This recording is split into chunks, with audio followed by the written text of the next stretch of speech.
magkaroon kayo ng weekly money discussion with your family. Ikaw ay single pero ikaw ang breadwinner sa bahay. Yung mga kasama mo sa bahay, magkaroon kayo ng regular, weekly, 30 minutes lang. Matagal na yung isang oras na usapin kada linggo. Tingnan ng inyong bank account, ang regular na pumapasok ng pera, ang mga gagastosan sa bago matapos ang buwan at sa susunod na quarter at sa natitirang 2026. Pangalawa, i-automate nyo po ang inyong saving. Meron po kayo sinasweldo, dinadaan sa bangko.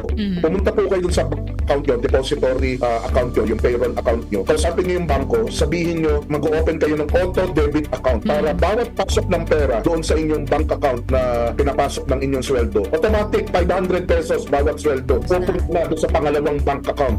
At yung pangalawang bank account na yun, hindi nyo ginagalaw, hindi nyo wini-withdraw. Merong sarili siyang purpose, target, 100,000 ba? Timeline, within the year ba? O within 3 years? Within 5 years? Merong malinaw na dahilan, purpose, target, timeline, yung pagka-automate ng inyong pag-ipon.